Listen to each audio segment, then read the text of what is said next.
మూసుకునే ఉన్నాడు, కొంపదీసి నిద్రపోతున్నాడేంటి? ధ్యానం. కళ్ళు మూసుకొని ఎవరినో కాంటాక్ట్ చేస్తున్నారు. అవునా? అబ్బా. రామ్ ప్రసాద్, నీకు నిజం చెప్పాలంటే బాధగా ఉంది, కానీ చెప్పక తప్పదు. ఎందుకంటే అది నిజం కాబట్టి. Correct sir, correct. ఏంటి సార్ అది? నీకు 40 ఏళ్ళు వచ్చే వరకు కష్టాలు తప్పవు గురుజీ. అవి మామూలు కష్టాలు కావు, అష్ట కష్టాలనే చెప్పాలి. ఉదాహరణకు అవి ఎలా ఉంటాయంటే, దొరక్క నీకు ఫుడ్ దొరికితే అది నీ నోటికందే లోగా నీ కాలో నీ చెయ్యో తగిలే మట్టిపాలైపోతుంది. నీ వాకలికి తట్టుకోలేక అప్పు కోసం ఎండను పడి వెళితే అక్కడ తాళం వేసి ఉంటుంది. మరో కఠోరమైన నిజమేమిటంటే, నీ దరిద్రాన్ని చూసి భరించలేక నీ భార్య లేచి వెళ్ళిపోతుంది. ఒక్కతేనా ఎవరితోనన్నా? తప్పు. అతని దురదృష్టాన్ని చూసి ఎగతాళి చేయకు రమణ. Sorry sir. ఇదయ్యా రాంప్రసాద్, నువ్వు ఈ 40 ఏళ్ళు ఈ నరకాన్ని అనుభవించక తప్పదు. 40 ఏళ్ళు తర్వాత అలవాటైపోతుంది. ఇక నువ్వు వెళ్ళొచ్చు. ఏమో వెంకటేశ్వరరావు, కులాసైనా రమ్మన్నారట. నీకు శుభవార్త చెబుదామని పిలిపించాను.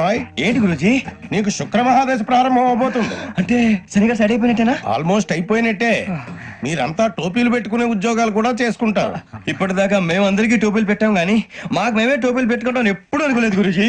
అదే విధి. మరి ఇప్పుడు బిల్ల బంటోతు నుంచి బీట్ కానిస్టేబుల్ వరకు అందరికి నెత్తిమి టోపీలు ఉంటాయి. అందులో ఏ ఉద్యోగం? ఎస్ఐ గారు కూడా టోపీ పెట్టుకుంటారు కదా? ఏది మన చదివే చదువులకు ఎస్ఐ ఉద్యోగాలు ఇస్తారేంటి? గ్రహాలు శాసిస్తున్నప్పుడు చదువులతో పని లేదు. ఏబిసిడీలు చదివినా చాలు మీ జీవితాలు విచిత్రమైన మలుపులు తిరుగుతాయి. మీకు విపరీతమైన ఫాలోయింగ్ వచ్చేస్తుంది. మీరు చాలా ఫేమస్ అయిపోతారు. వింటానికి చాలా బాగుంది. ఇప్పుడు మమ్మల్ని ఏం చేయమంటారు గురూజీ? ఏమీ చెయ్యదు, వెయిట్ చేయండి. కాలం కలిసి వస్తే అదృష్టమే మిమ్మల్ని గేలం వేసి పట్టుకుంటుంది. అంతవరకు వెయిట్ చేయండి. వెయిట్ చేసి కొంచెం వెయిట్ కూడా పెరిగింది. అయినా పర్వాలేదు, వెయిట్ చేస్తాం. అందాక ఏ అప్పు సపోర్ట్ చేసుకుని తాగుతాం, బ్రతుకుతాం అన్నట్టు. అప్పు అంటే గుర్తొచ్చింది.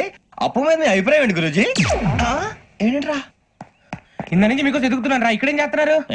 మన టైం బాగుందిరా. ఎవడన్నా అప్పిస్తున్నాడా ఏంటి? కాదురా, ఉద్యోగాలు ఇస్తారమ్మన్నాడు గురూజీ.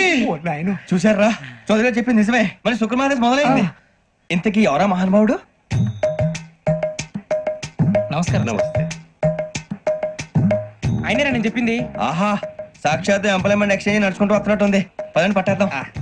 నమస్కారం సార్. నమస్తే. వీలే సార్ మా ఫ్రెండ్స్. నమస్కారం. నమస్తే. నేను చెప్పానుగా, భగవాన్ గారు. ఆహా, పేరులోనే దేవుడు ఉన్నాడు. లోపల కూడా పాజిటివ్ థింకింగ్ ఎక్కువ. ఇంతకీ మీరు ఇండియానా చైనీసా? India sir. మా ఫేస్ చూస్తారు అనిపించలేదు మీకు? భలే కామెడీ ఫీల్ అలా ఉన్నాడు. నేను అడిగేది ఇండియన్ రెస్టారెంటా చైనీస్ రెస్టారెంటా అని.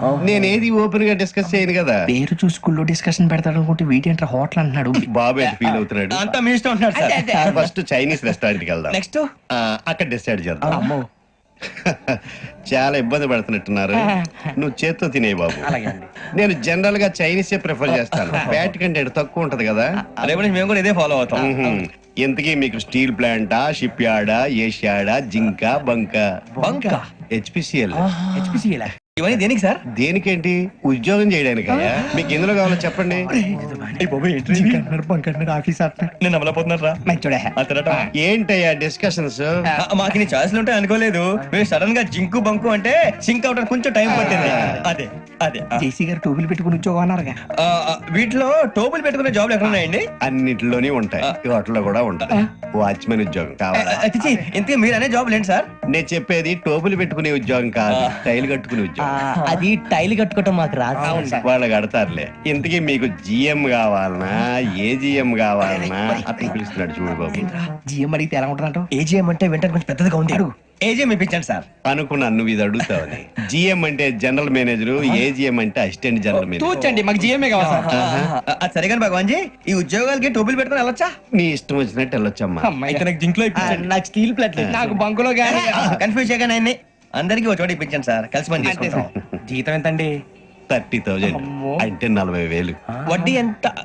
అప్పు కాదయ్యా, నీకు ఇచ్చే జీతం. అంటే తిరిగి ఒక్కలేదా? ఫ్రస్ట్రేషన్ లో ఉన్నట్టున్నాడు. అవునండి. నువ్వు ఇచ్చిన వాళ్ళు తీసుకోరు. మాకు అవసరం కూడా అదే. అంతేకాదు ప్రతి నెల గ్రాట్యుటీ, పిఎఫ్, సిఎఫ్. బియ్యం కూడా సార్? ఏ నువ్వు యాక్ట్ చేస్తావా? భగవాన్ జీ, మీరు ఇదంతా ఎందుకు చేస్తున్నారు? ఊరికే మాత్రం కాదు, నేను మంచోడని చెప్పి నా కారు పెట్రోల్ లేకుండా వెళ్తుందా? వెళ్దాం. నేను ఇచ్చుకోవాల్సినవి ఉంటాయి కదా. కదా. ఇలా చూడు, అందుకని ఉద్యోగానికి వాళ్ళ ఆకారం తీసుకుంటా. మా గెటబుల్ చూసి మీరు అపార్థం చేసుకుంటున్నారు. మాకంత పొజిషన్ లేదండి బాబు. పోనీ నలుగురు కలిసి ఉద్యోగం చేసుకోవచ్చా? మీ దరిద్రం నాకు అర్థమైంది. థ్యాంక్స్. మీ నలుగురు కలిసి ఓ 1,00,000 రూపాయలు ఇవ్వండి చాలు.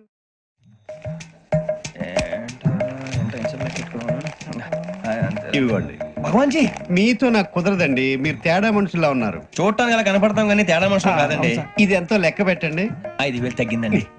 ఆ విషయం నాకు ముందు చెప్పాలి కదా, ఇది తేడాతనం కదా. సర్దుబాటు కాక జరిగిన పొరపాటు. మా దరిద్రం మీకు తెలియంది కాదు. మీ ప్రాబ్లమ్స్ నాకు అనవసరం అండి. ఇప్పటికే మీ మూలంగా 3 లక్షలు బొక్క తెలుసా. మీరు ఫేస్ అంత చిరాగ్గా పెట్టకండి. రే ఆ గొలుసు ఎవరా? తొందరగా ఎవరా? ఆయన కోపం వస్తుంది. ఇదిగో తీసుకోండి. తీసుకోండి ప్లీజ్. భగవాన్ గారు తీసుకోండి sir please.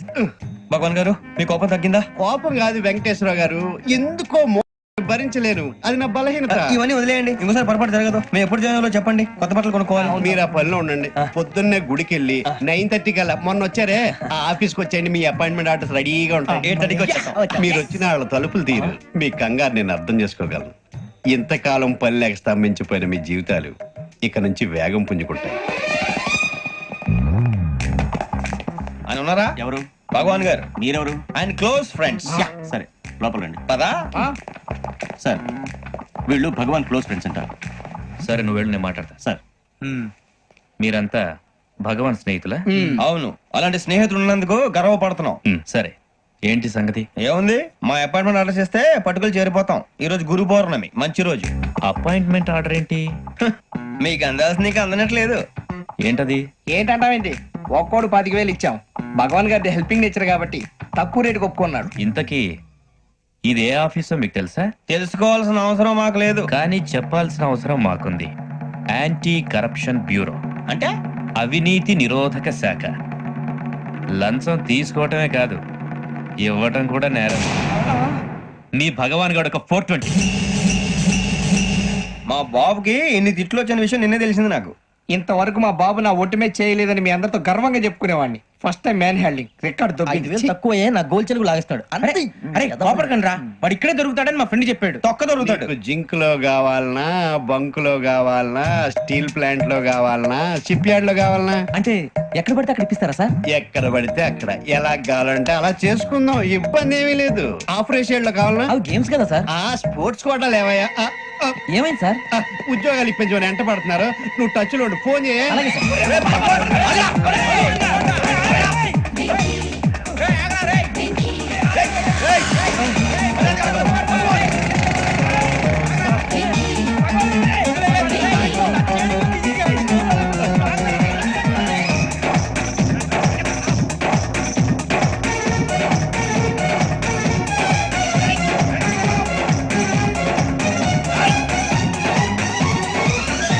On your mark set go.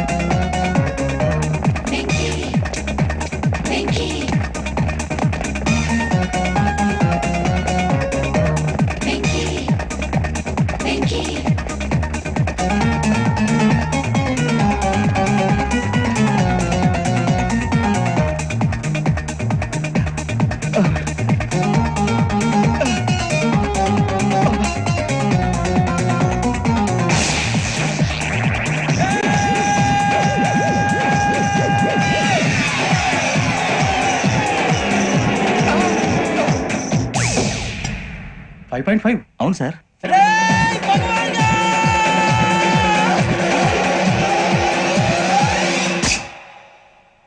Great.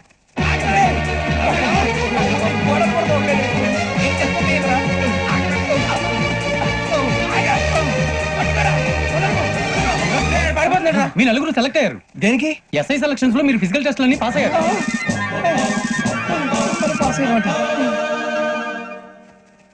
కానీ మేము అప్లై చేయలేదు సార్. అప్లై చేయలేదా? చేయి వదలకండి సార్, కాలు పట్టుకోవాల్సి వస్తుంది. రాగరాకు వచ్చిన అవకాశం. సరే, మీరంతా డిగ్రీలు పాస్ అయ్యారా? ఎప్పుడో. ఓకే, ఇప్పుడు అప్లై చేయండి. Thank you sir. నేను మేనేజ్ చేస్తాను. Thank you sir. మీరు రిటర్న్ టెస్ట్ ప్రిపేర్ అలాగే సార్. All the best. రేయ్, ఈ పరీక్షల్లో సమాధానాలని ఏబిసిడ్యూల్లోనే ఉంటాయి. ప్రతి ప్రశ్నకి 4 ఏదో ఒకటి కరెక్ట్ ఆన్సర్. ఏది కరెక్టో మనకు తెలియదు కదరా. నీకు ఏబిసిడ్యూల్ తెలుసు కదా? తెలుసు. అయితే కళ్ళు మూసుకుని 4 ఏదో ఒకటి రాసుకుంటూ పోతాం. మన అదృష్టం బాగుండి అవి కరెక్ట్ అయితే పాస్ అయిపోతాం. ఎస్ఎల్ కూడా అయిపోతాం. వారిని ఏబిసిడీలు వస్తే ఎస్ఐలు అయిపోతాం అని తెలిస్తే నాన్న కష్టాలు పడి డిగ్రీలు చేసేవాళ్ళం కాదు కదరా. రెడీ, స్టార్ట్ చేద్దాం. నీ ఇష్టదేమో ఆంజనేయ స్వామి. వేసుకో. నీ ఇష్ట పొలిటీషియన్ వాజ్పేయి. ఏబిసిడీలో రావాలి, నేషనల్ లెవెల్లో కాదు, స్టేట్ లెవెల్లో 7. స్టేట్ అయితే చంద్రబాబు నాయుడు. సిఎస్కో. నీకు ఇష్టం క్రికెటర్ ఎవర్రా? Mister dependable. ఆడేవడరా? ఓ నీ క్రికెట్ లో విజ్ఞాన ప్రదర్శనలో ద్రావిడు. డిఎస్కో. వేసావా? నీకు ఇష్టమైన నటుడు? బాలకృష్ణ. సమర్సింహారెడ్డిలో డీటెయిల్స్ వద్దు, బిఎస్కో. అయిపోయిందిరా, అందరూ దీన్నే ఫాలో అవ్వాలి. రాత్రికి ఏబిసిడీలు బాగా బట్టి పట్టండి. అందరూ ఏవే ఆన్సర్లు రాయాలి. మునిగితే అందరూ కలిసి మునుగుదాం. అయినా గురువారం పాటు గురుమేట్ల మీద కూర్చొని రాసింది ఖచ్చితంగా జరుగుతుందని జేసీ గారు చెప్పారు. మన ప్రయత్నం మనం చేద్దాం, మిగిలిన నేను ఎక్కడ వదిలేద్దాం. ఆయన కూడా ఏదో పని ఉన్నారు కదా.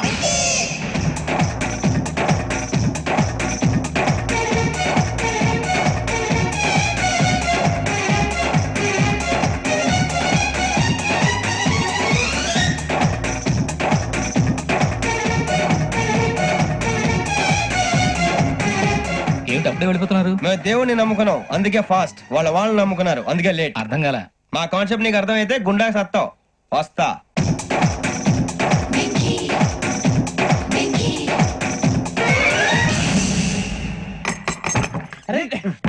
మనం అనుకున్నదంతా జరిగిపోయిందిరా. పొద్దున చిరా తెప్పించకండి. ఎవరు పోయారు? నీ దరిద్రం పోయింది. నువ్వు ఎస్ఐ ట్రైనింగ్ కి సెలెక్ట్ అయ్యావు. అన్న తండ్రి నేనే నమ్మలేదు, వాళ్ళు నమ్మారు. నానా నోరు తెరవరా. వాడు ఇంకా మొహం కడుక్కోలేదమ్మా. వాడికి ఏం కొత్త కదమ్మా, నువ్వు పెట్టవే. అమ్మా చాలా సంతోషంగా ఉంది. ఈ సంతోషాన్ని వెంటనే చౌదరి గారితో పంచుకోవాలి. డేయ్, ఎవడన్నా సంతోషాన్ని కన్నవాళ్లతోటో కట్టుకున్న దాంతోనో పంచుకుంటాడు. నువ్వు మాట్లాడితే దరిద్రుడు జేసీ గారితో. నాన్నగారు మీకు 1,00,000 సార్లు చెప్పాను ఆయనే అనొద్దని. నేను ఈ రోజు పొజిషన్కి వచ్చానంటే ఆయనే కారణం. జగదాంబ చౌదరి గారు అంటే దైవాంశ సంభూతుడు. అయితే వెళ్ళి అదే వెళ్ళి ఆయన కాళ్ళ మీద పడు.